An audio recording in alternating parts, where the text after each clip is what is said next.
And he took me upstairs to his like healing space and put me on a massage table and showed me like this little pamphlet of like stomach massage. And then he brought out this pamphlet of Yoni massage. And he's like, I think this could help you. And I want to say that like hearing this, you want to make sure the energy is really clean. And one of the things I did was I made sure that there was no turn on energy in his body. Yeah. And he gave me a Yoni massage and I had a cervical orgasm. And I was like, what? My body can do that? And basically what was happening is the energy shot up out of the roof of my head, exploded out of my head, and then came out my arms and my hands. And I felt like I was like Jesus and I could heal anyone with my hands. Like, and I had energy and I had it like, it was radiating through me for days afterwards. Wow. This like turn on, erotic. And so became obsessed with it. Welcome to Follow Your Heartsong, where we reclaim pleasure, break taboos, and awaken to our deepest desires.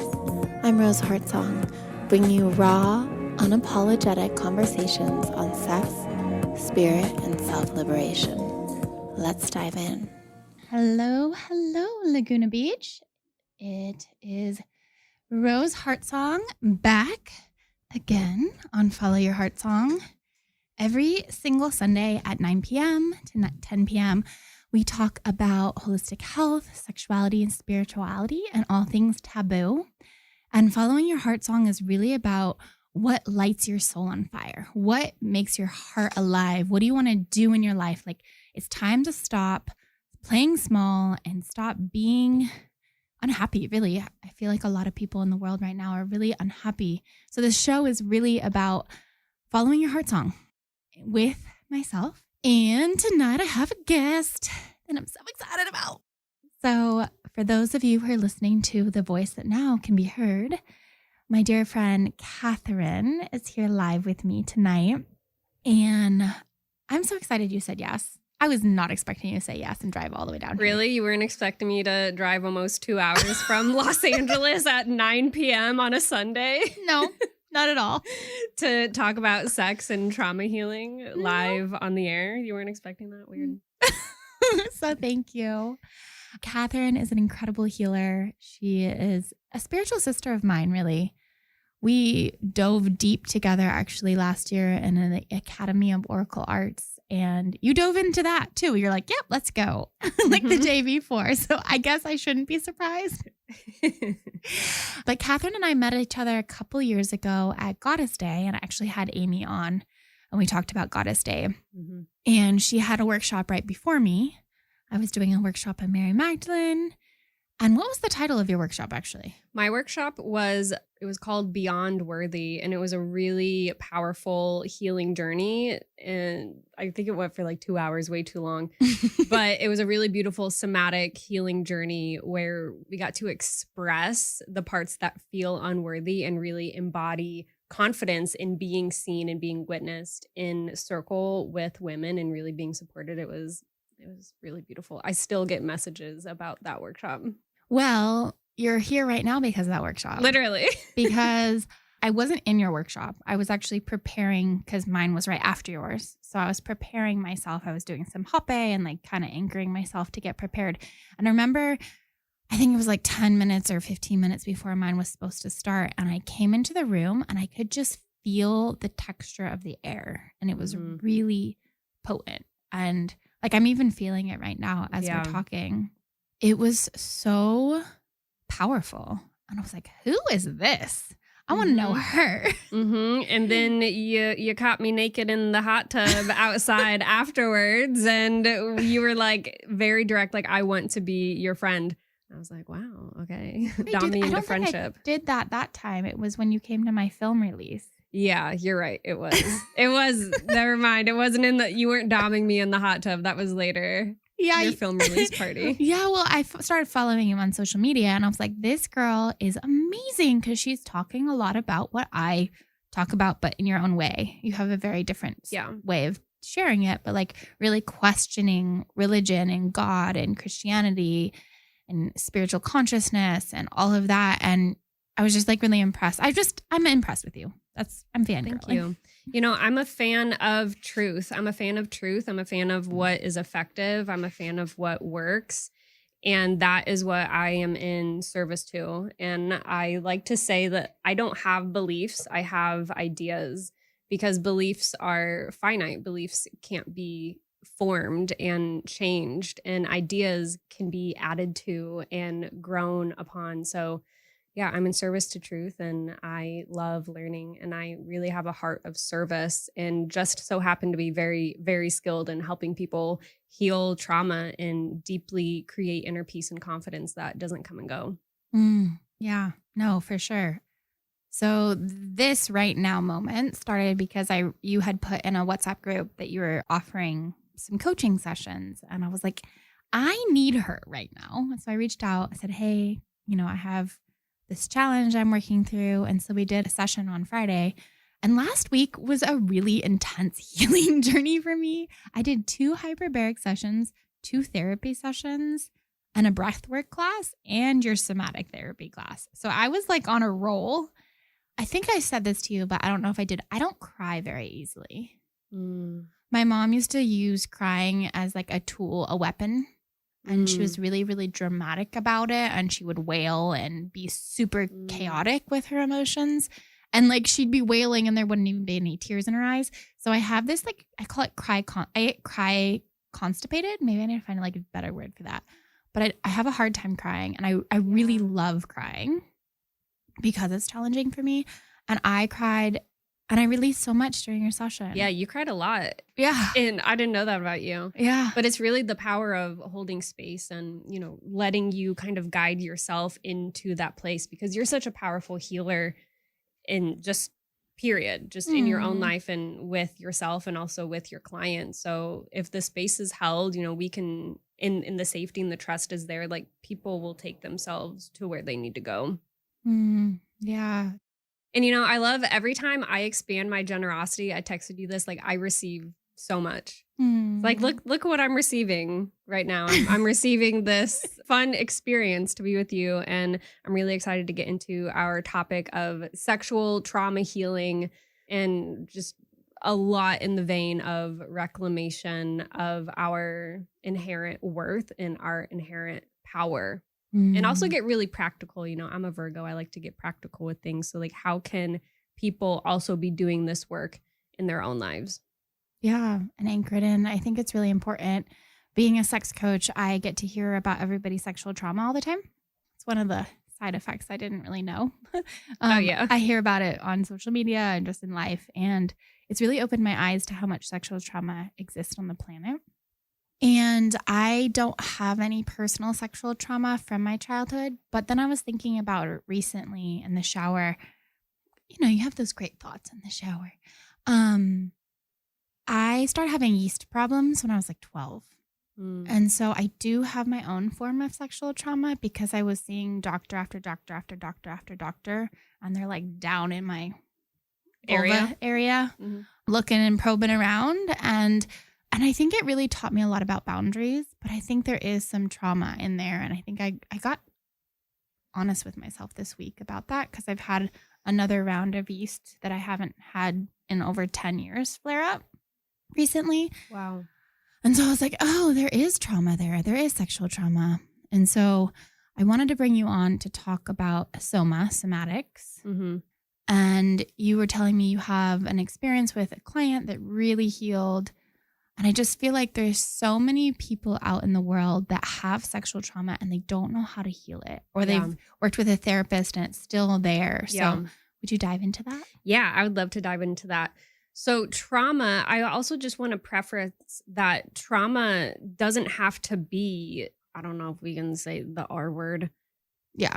Can we? Yeah, we can say Okay. that. Trauma doesn't have to be like you were raped.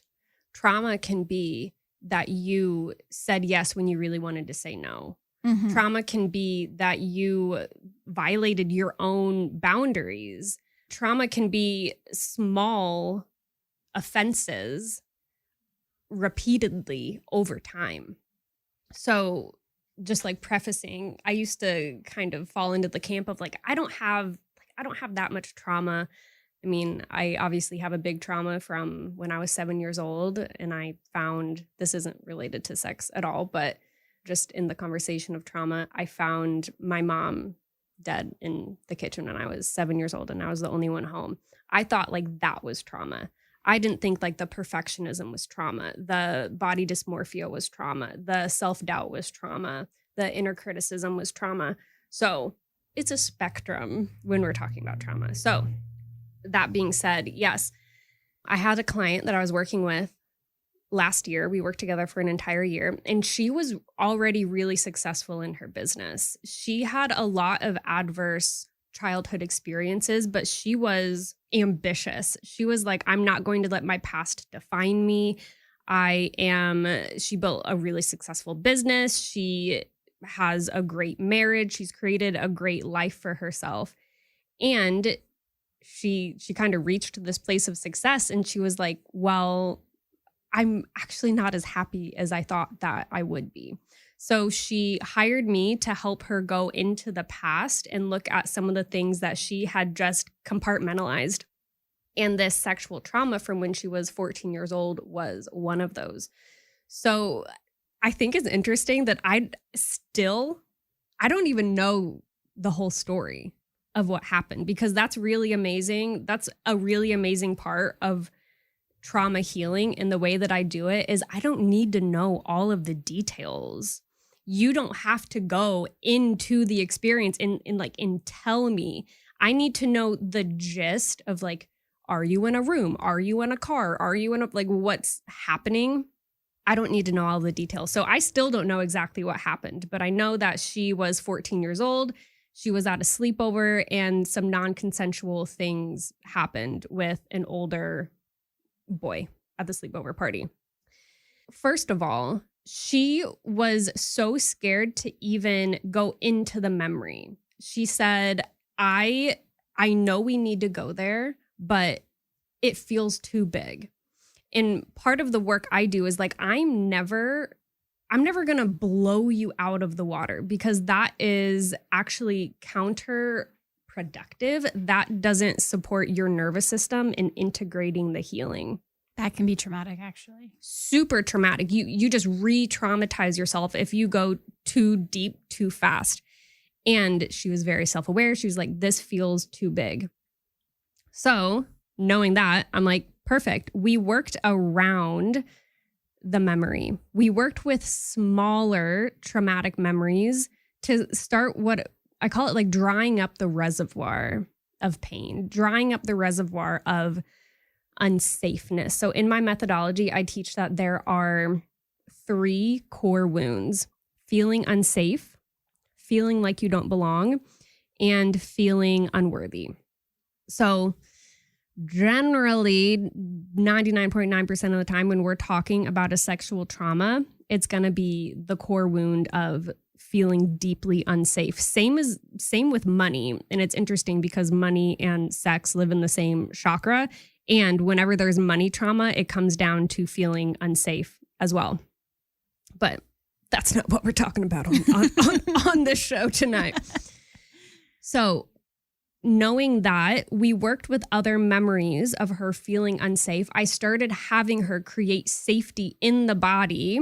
And this only took 2 sessions, 2 like pre-sessions before we could get to the main trauma, the actual memory of the situation. But because she had built up so much resource, so much safety in her body, she stayed within her window of tolerance, which is a trauma term. Like, she didn't go into panic. She didn't go into dissociation. We stayed very grounded, and she was able to face this memory, have authentic compassion for her offender, and deeply heal to the point where it doesn't take up mental space anymore. That is true healing. When something no longer takes up mental space, and it's not because you're avoiding it or compartmentalizing it, because what you resist persists. It doesn't even work if you compartmentalize or avoid, because it's still going to come up. Her relationship with her husband has improved so much. she loves receiving touch from him in a way that she just really couldn't before.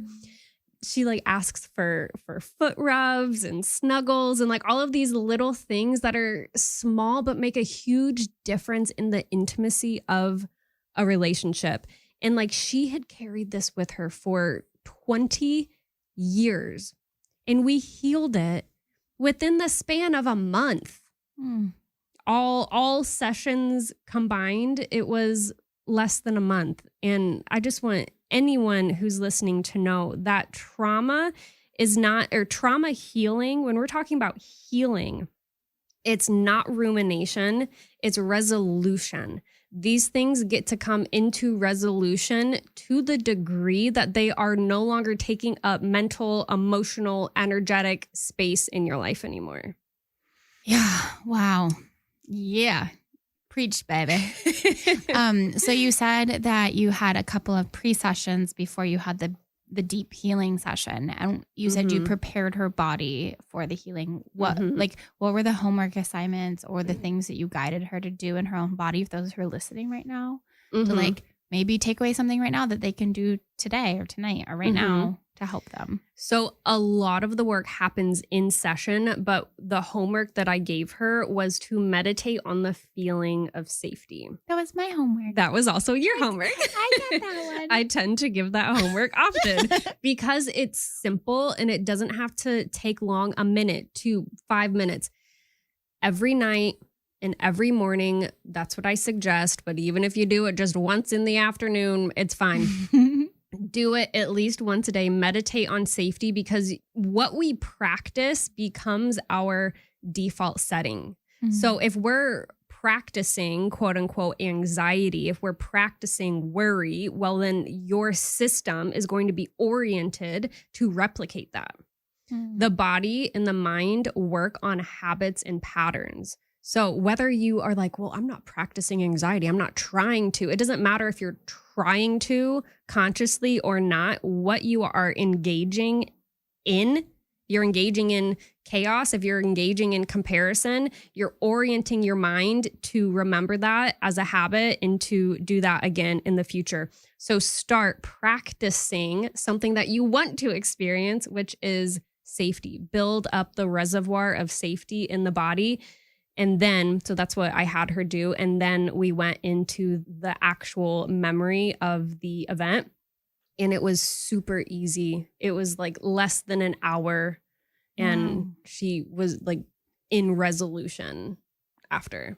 I think when I think about trauma, a lot of times, and this is something I've been working with myself a lot lately, is we're focusing and highlighting and magnifying what didn't go right and not focusing on all the things that are going good in our lives. And so if you are listening and you're like, oh God, I don't know how to focus on safety. Like I don't know what that feels like in my body. One tip I would suggest is, when is a moment in your life in which you have felt safe? Exactly. And then think about that and meditate on that moment. It can be a fictional place too. Yeah. When I was doing a lot of my healing work around safety, you know, I used to have chronic anxiety, and the core of anxiety is feeling unsafe. And as I healed my nervous system in this chronic anxiety, I would actually picture a YouTube video. It was like a YouTube video of this beach scene that I just really jived with. And I just really freaking liked this scene. It brought me peace.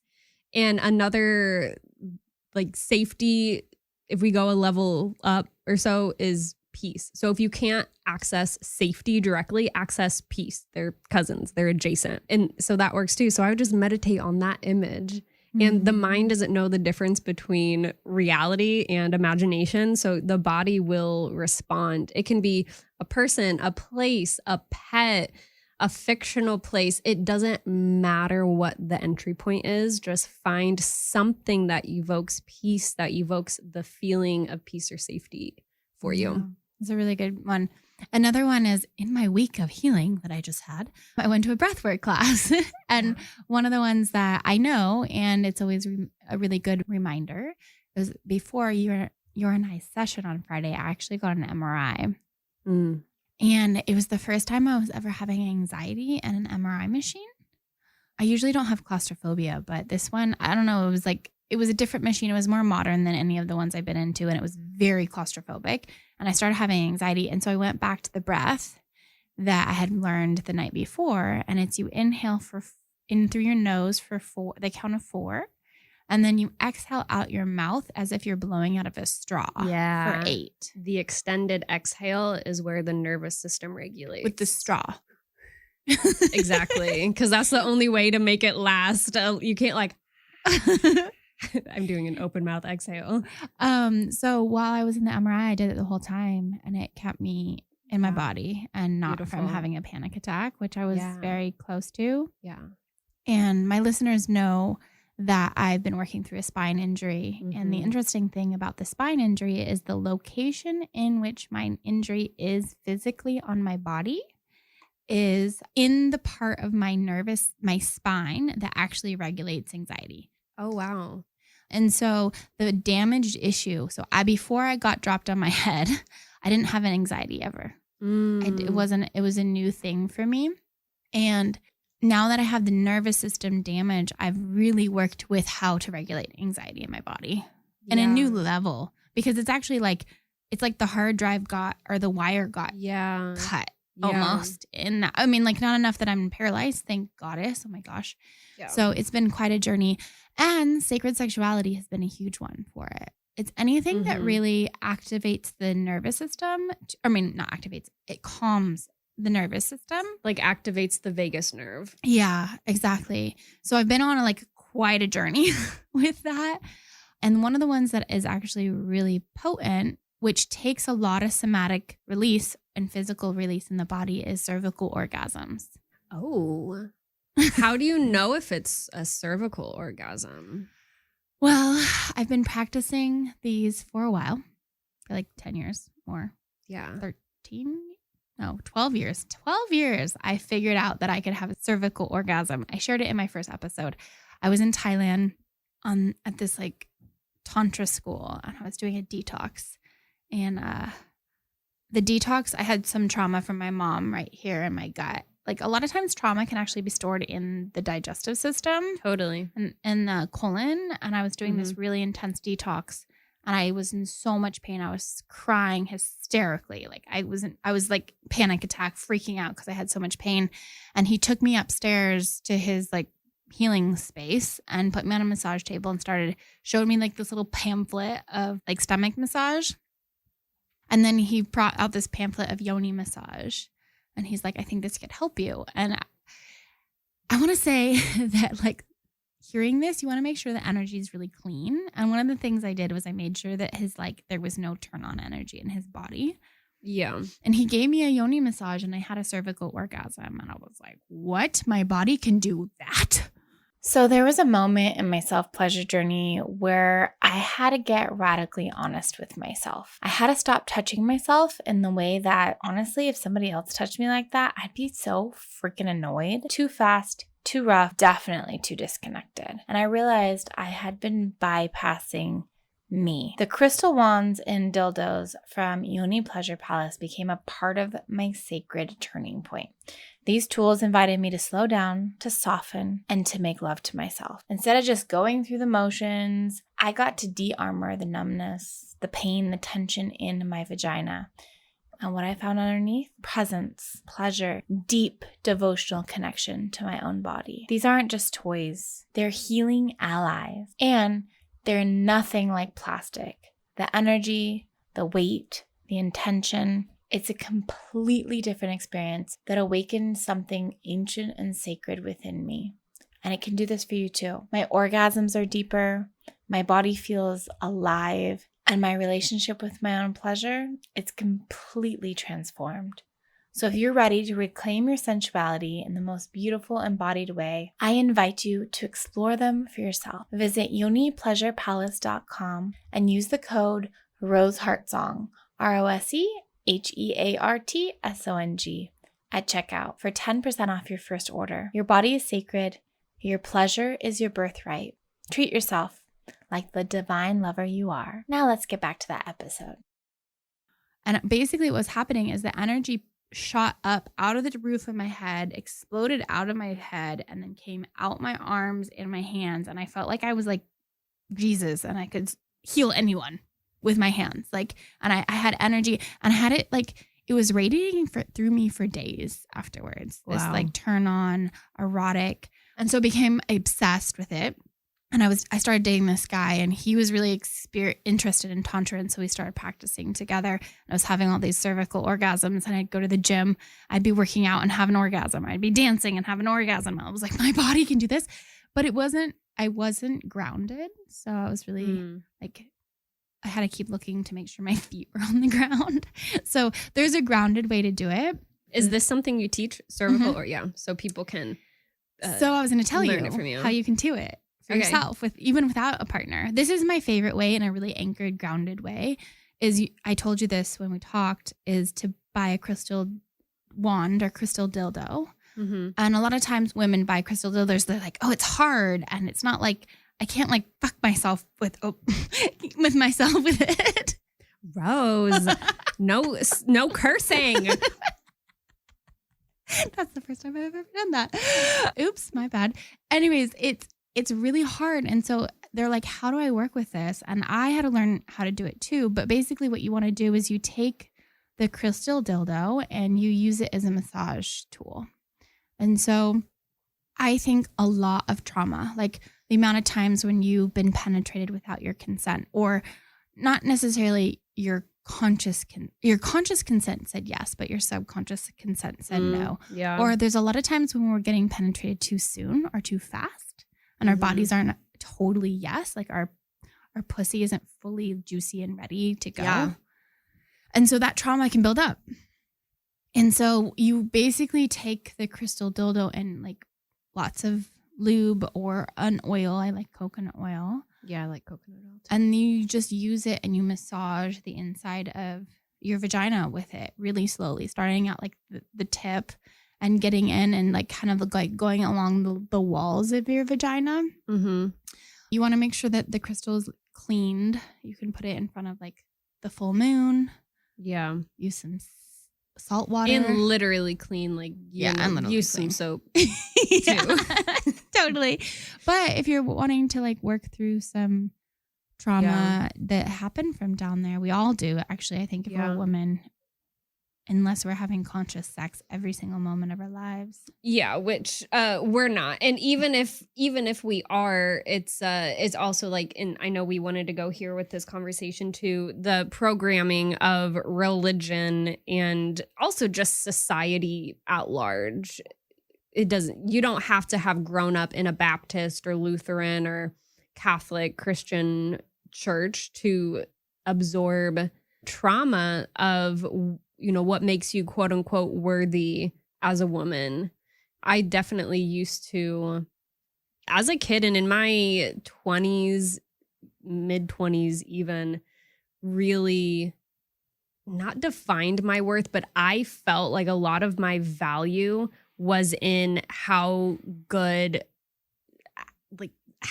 I could have sex, like how kinky I could be and how hot I could be in the bedroom, and just really not even acknowledging the sacredness of the act. And that in itself is a traumatic relationship that we have with not only with our bodies, but with sex in general, and needs to be reprogrammed. Like, no, it doesn't make me more worthy or valuable when I'm saying yes. It doesn't make me more worthy and valuable that I always want to have sex all the time, because like I actually don't. And it's really nice to be like, no, no, too bad. No, actually, I'm good. But I would love to talk about the history of how this came to be, how sexual shame really got in the threads, in the structure of religion. Because like I said in the beginning, I'm in service to truth, and I want to know how things began, how things started. Like, where did this come from? And been doing a lot of research on this topic lately, so I'm excited. You have a specific reason to do that too. I also do, because I'm writing a book. Yeah. It's called There Is No Sin. And it is looking a lot at the origins of these things in religion that we just take at face value, like the concept of original sin, which actually was literally created by one man's interpretation of the Adam and Eve story. He took that literally, and then because he was a writer and a theologian of the time, his name is Augustine of Hippo. He's a saint. Do you know what year that was that he created this?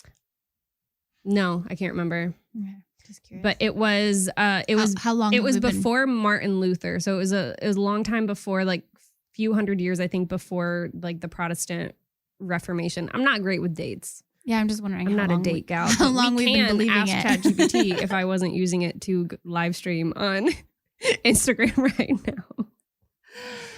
Well, I mean, in the Bible, there's the 7 deadly sins, and you know, there's this concept in Christianity that we are all born. It's probably from him. All born sinners. Literally, it's So it's not from Jesus, but it's from him. No, it's not from Jesus at all. Jesus did not teach. He actually taught the opposite. I want to scream this. He taught the opposite, that we are inherently good. He said, greater things than this will you do. The kingdom of heaven is within. It's like, well, I don't think the kingdom of heaven is within if we're all inherently evil and corrupt. Well, the Gospel of Mary actually talks about that. That's why I'm doing the whole film project. Is to bring it in the Gospel of Mary. Jesus says we are not born sinners. We're not inherently sinful. We are choosing sin when we do things that are out of alignment with love. And literally, sin it just means separation. It just means you made a decision that was out of separation with your essence. It was out of separation with unity. And the direct meaning of sin is, as I'm sure you know, to miss the mark. It's an archery term.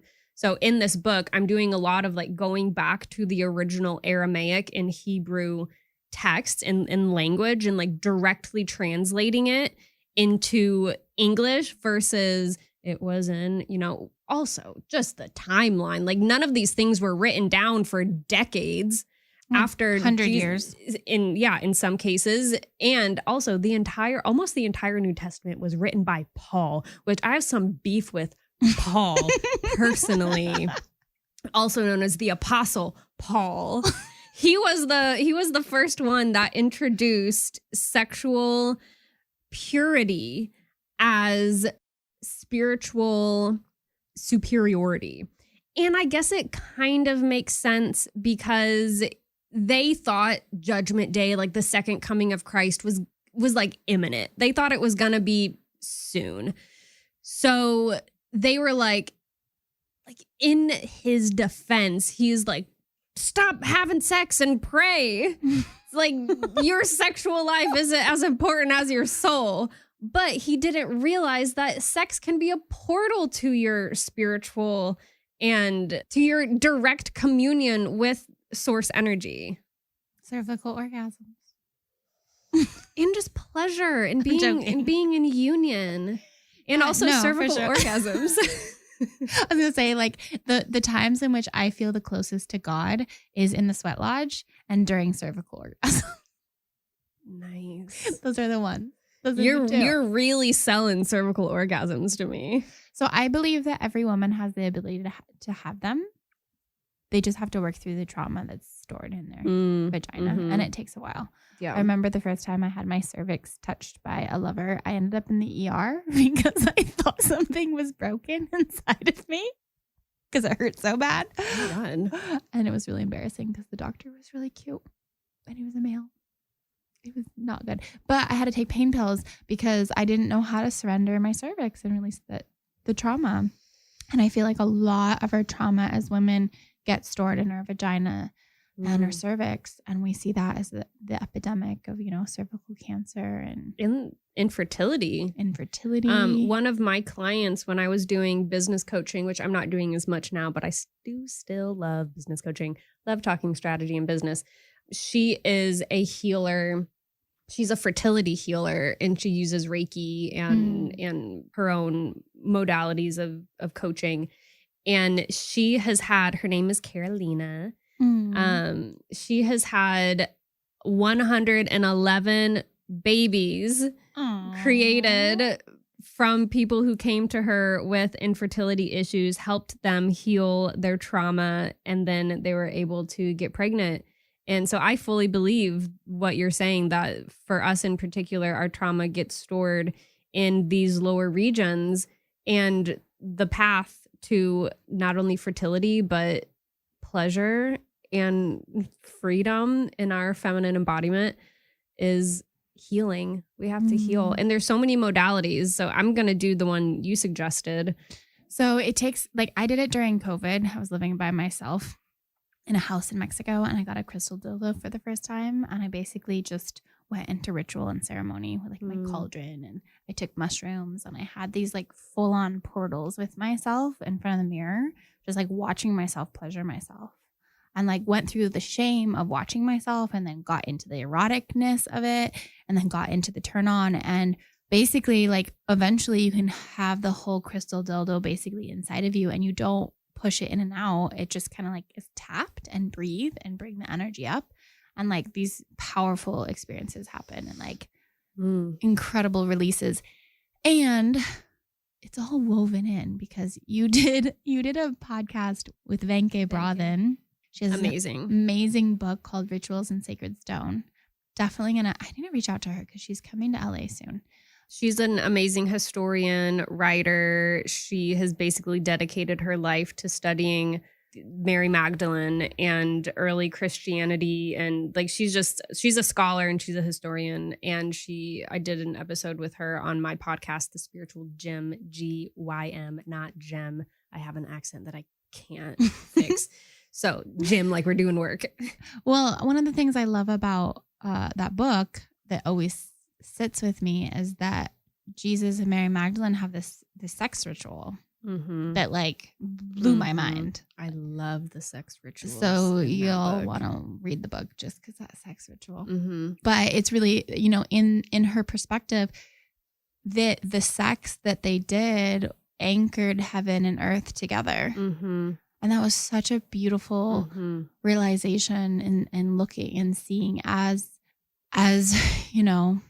just seeing that and witnessing that version. And another thing, like, I think with the somatics and feeling the body, and why I keep talking about the vagina is I think a lot of people kind of avoid sexual development. It's one of the last spiritual developments I think that a lot of people do.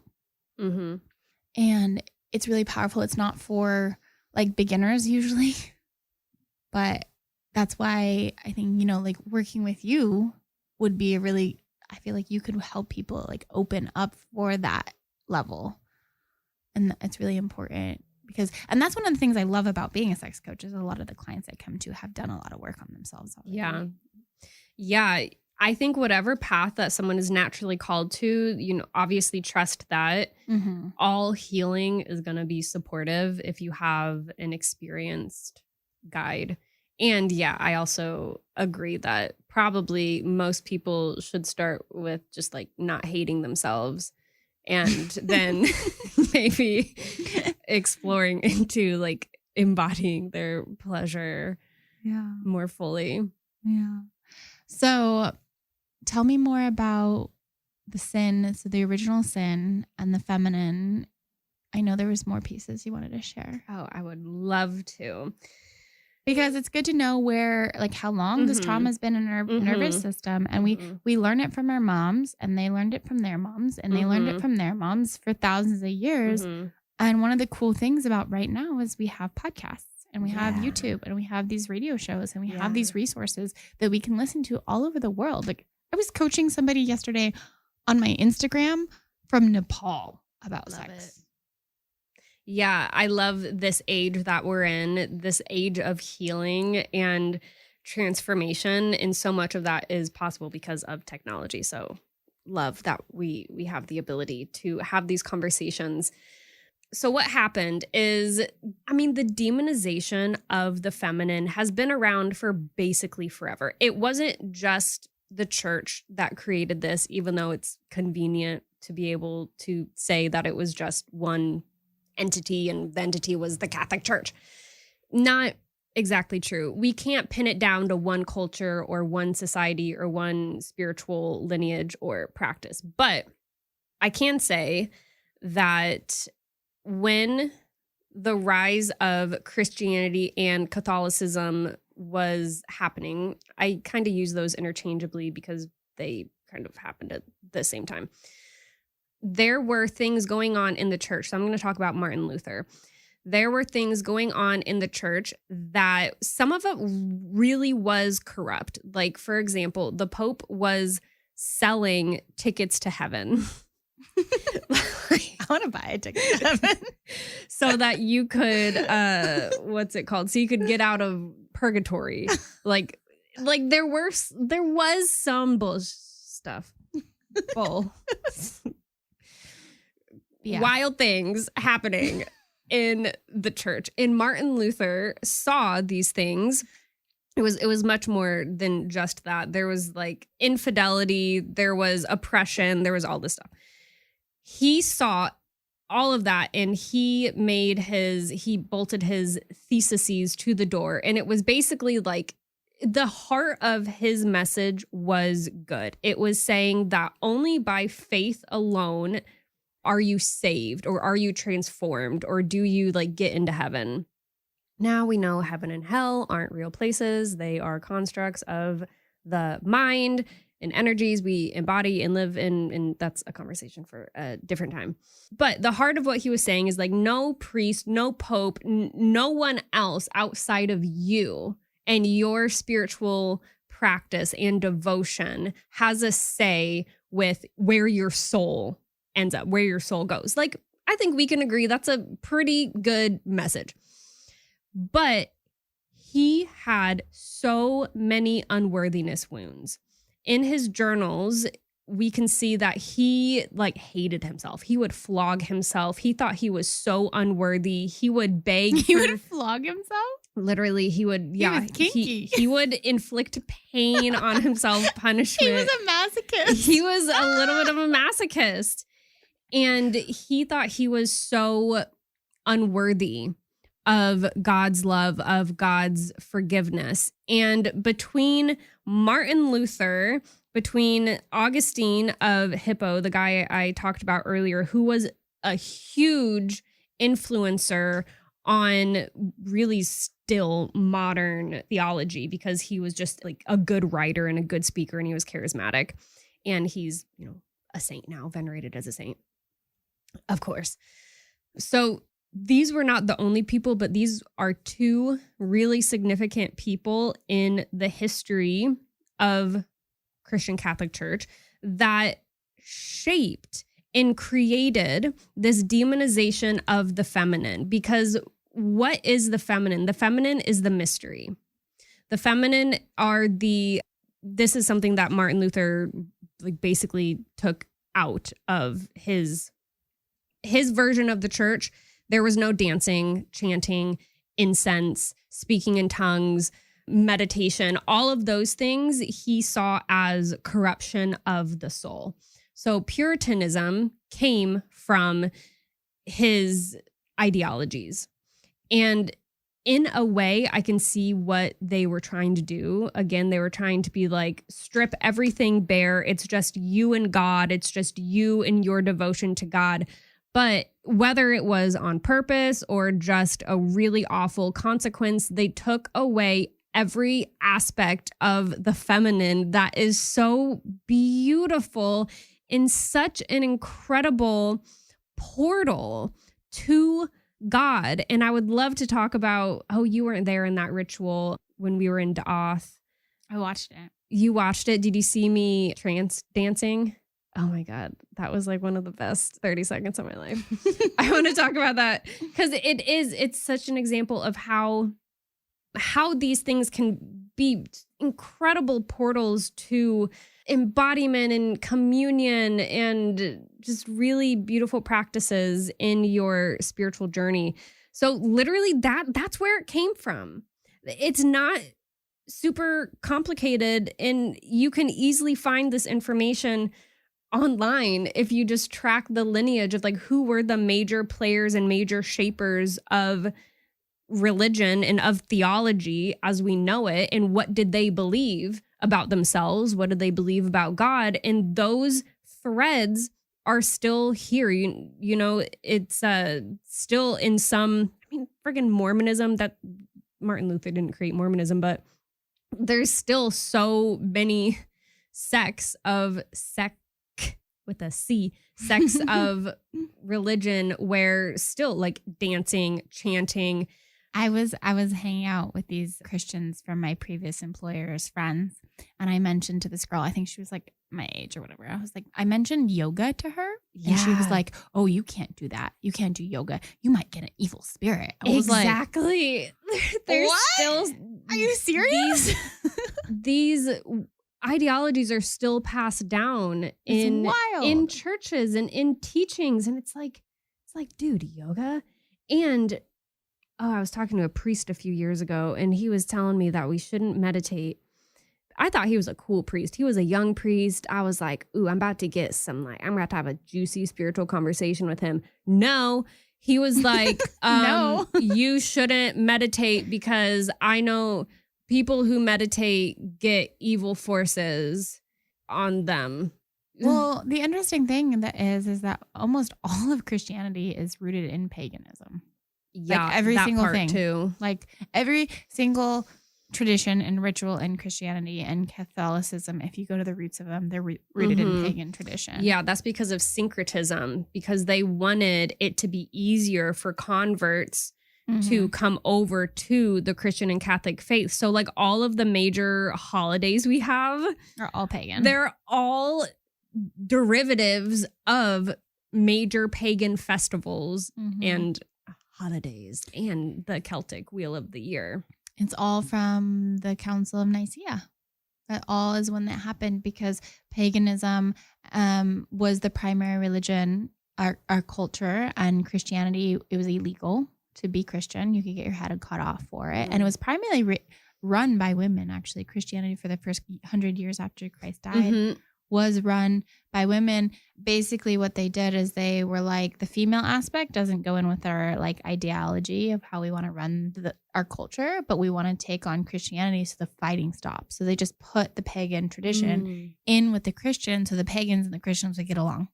And it was like a 4-month council. They spent 4 months having conversation about this.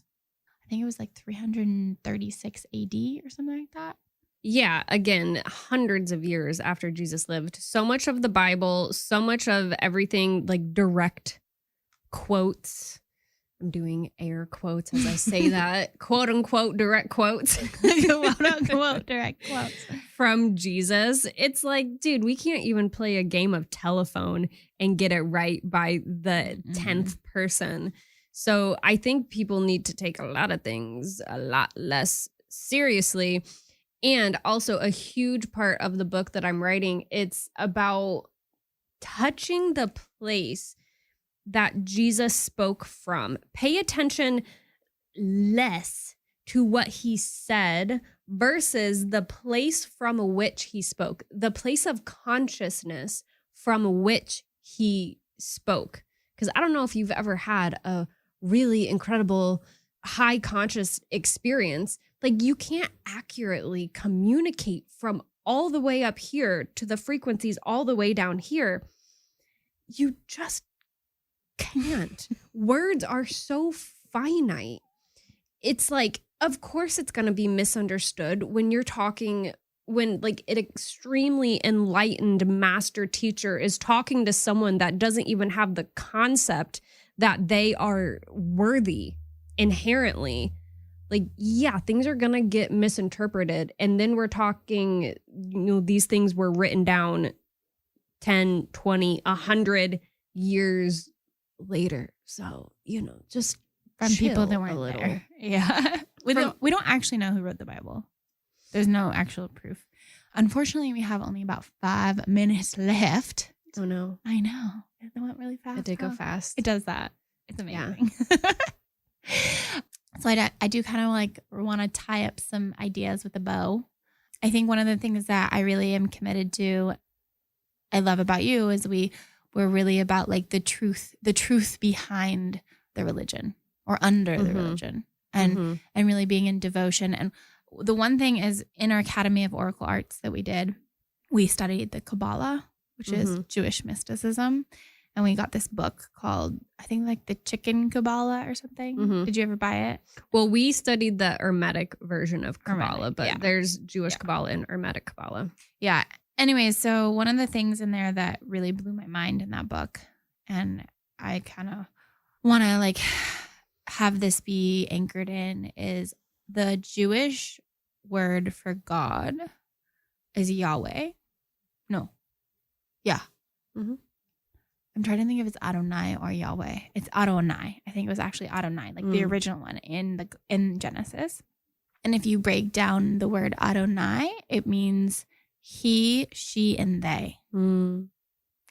And the original word for God was he, she, and they. And I think one of the things that you and I are both standing for in our own ways that we do it is bringing the feminine aspect of God back.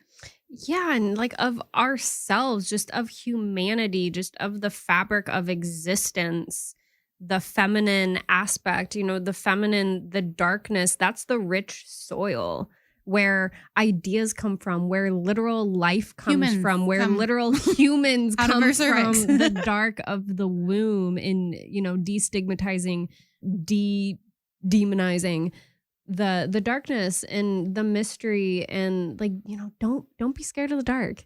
It's beautiful. Don't be scared of your own darkness in terms of trauma and pain, because the only way out is through. And it can actually be so simple and streamlined and easy and effective to heal if you have the right guidance. And yes, you can hire me and you can work with me, and I would love to help you heal. It's easier than you think. And I feel so much lighter. Like I reach out to you because I was blocked in a lot of things in my business energetically, and I could feel like this like dark energy, like a couple inches outside of my heart, and it's gone now, and things are flowing. And I really, really appreciate you. So if people want to find you, how do they do that? Yeah, the best way is just to send me a message on Instagram. My name is spelled a little weird. It's Katharyn _Suzanne. It's KATHA, Katharyn, RYN, Katharyn _Suzanne. And just say hi, and we'll have a chat. And if I think that I can support you, I'll send you an application, and we'll just go from there. Yeah, I'm super nice, and she is nice. I'm really easy to talk to, and I really like people. So, just like send me a message. And I'm really excited for you to get a crystal dildo wand, so I can work with you on that. Me too. And help you tap into she's sacred like, sexuality. She's ready for it. My pussy is ready for a crystal dildo. Yay. I think it's about having that spiritual practice with your own sexuality. And that's really what I stand for. You can find me at roseheartsong.com or on Instagram at Rose Heartsong. It's been such a pleasure to have you here. It's been so fun. Yeah, it has. And again, thank you for everyone listening. We really, really appreciate you coming on this wild journey with us. Thank you for your time and your energy, and for showing up for yourself and being open-minded to hearing something from a different perspective. You felt that, didn't you? Let it sink in. Take what you need, leave the rest, and always trust yourself. If this spoke to you, please follow, like, and share. That helps the message reach those who need it. Stay wild, stay free, and keep following your heart song.